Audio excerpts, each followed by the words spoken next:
and welcome back to our channel, Live Well, Laugh Plenty. I'm Jessica, and this is Dr. Watson. Hi, how are you? And today we're going to discuss anxiety. I know that's a broad topic. It is very, very broad. But the thing about it is that many people go around saying, I'm anxious. I That's don't fine. feel well. I'm suffering from anxiety. Right. But I don't think that they understand the meaning of the word, what it means to have anxiety. Anxiety is this whole big topic.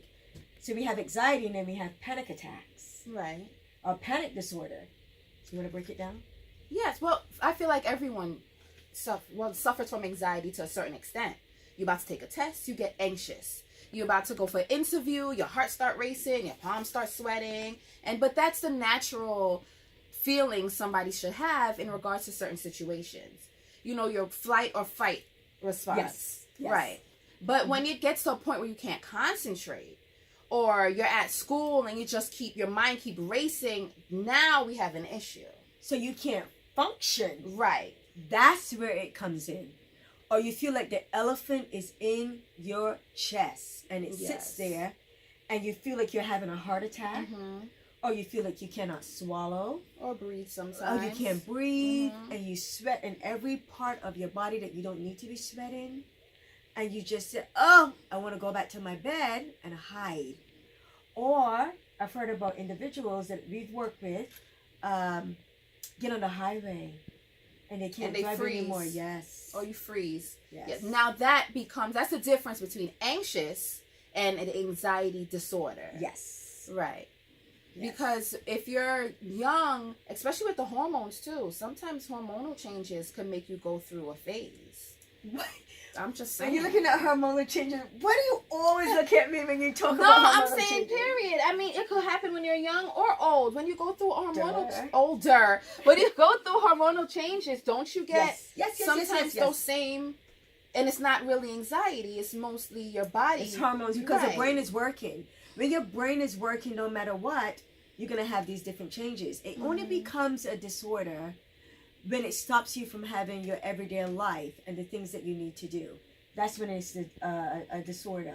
Right. Otherwise, it's just some people natural reaction. natural reaction to different things. So now let's try to see how we can deal with anxiety. If you believe you do have anxiety, if it's stopping you from doing your normal routine, Functioning. or from functioning, going to work, school, or certain activities in that Relationships. yes, especially relationships. Yes. If you're realizing that it's affecting you in that way, now we can go into how should we cope with anxiety. If I believe I have an anxiety disorder. Well, the How would first I thing that I would say that you do is that you get diagnosed. In some communities, we diagnose ourselves. Yes. Don't bother me. I have anxiety. I already know. I already know. Yeah. But I want you to be diagnosed properly. And, oh my goodness, I'm going to say this. Don't self-medicate. No. With whatever substances that you may find that can help you or you think are helping you, because they do leave your body. Whatever they may be, I'm not going to say. But that's another thing. What happens when people do self-medicate because they don't know how to cope with the issue? What end up happening is once it leaves your body, now it comes back to you. You get anxious again, so you need to start again. So that's when addiction happens, because that feeling is going to continue to come back once that substance released from your body. Yes, and it does. It really, really does.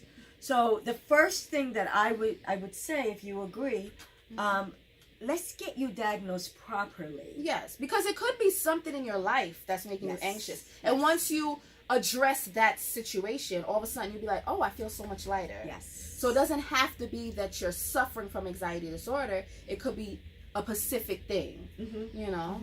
Just life circumstances, or it could be genetic, believe it or not.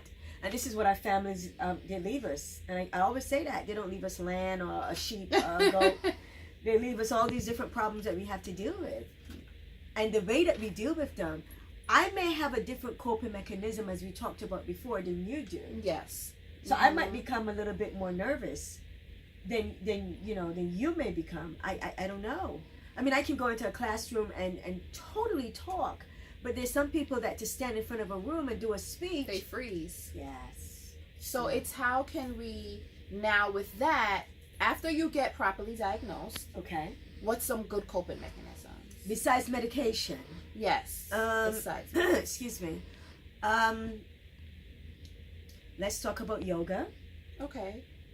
Okay. Understanding what What's you're going going on? through. Yes. What's your body Yes. going through? Yes. And the disease process on Yes. itself, because maybe if you understood that, then you will know what to expect. Yes. So I'm like, okay, I know this is because I'm getting a little anxiety. I'm probably getting a panic attack. Nervous. Let I'm me try nervous. to I'm sweating. calm down a Yes. little bit, or Yeah. go outside, or get some Take air. a deep breath. Mhm. Exercise is great. Okay. You can exercise. I tell individuals to sip a little bit of water. You sip a little bit of water, it makes you feel better. I don't mean drink it like really fast, but you just sip it.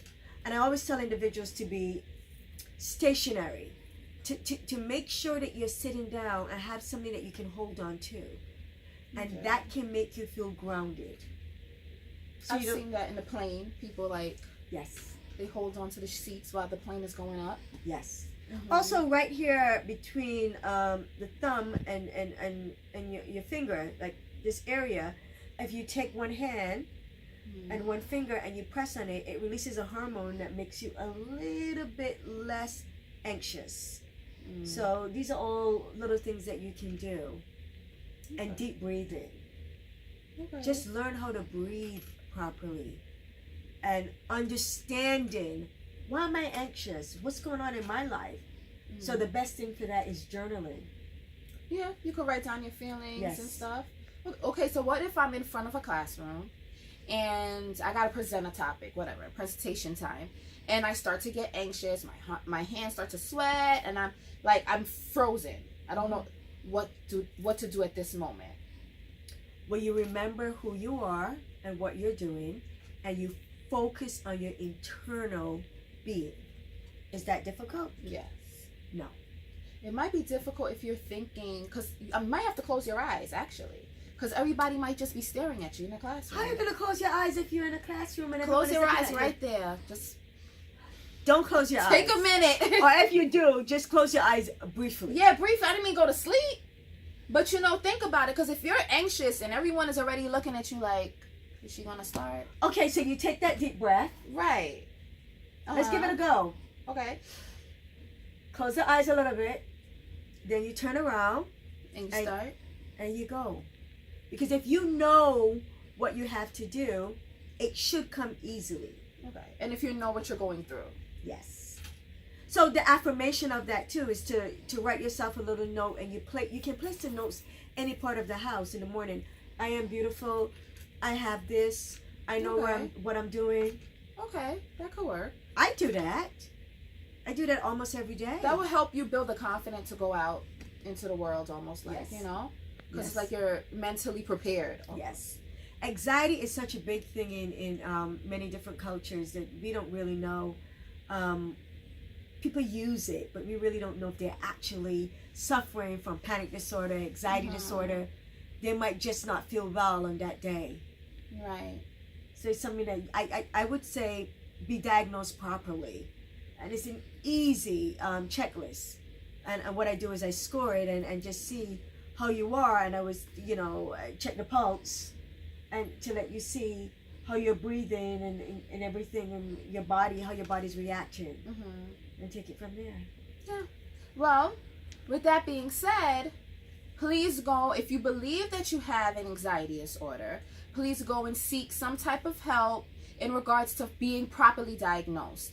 However, understand that being anxious is a part of life, and certain situations will make you anxious, whether it's an interview, as I said before, Yes. or some small things. It could even be meeting a guy or girl for the A first date. time. Just a date. Yes. you Even get- on the phone. Right. You're on You the phone, get you're so like, oh my anxious. goodness. What am I going to say? What am I going to say? What am I Right. going to do? So those are Yes. normal reactions sometimes to any situation. However, if it's affecting your function, if it's affecting your learning process, if it's affecting your money, then you need to seek something. Say the money. The money. If it's affecting your life and Seek- being this yes. productive, amazing individual. person, yes. Then you need to seek Yes. someone You to wanna assist seek some you. help, and it's okay. Right. It's okay to seek some help. No one has to know. Exactly. So use those coping mechanisms, see if they work for you. Hopefully they do. If not, also seek help. Thank you so much for watching. We will see you next time. Thank you. Bye-bye now.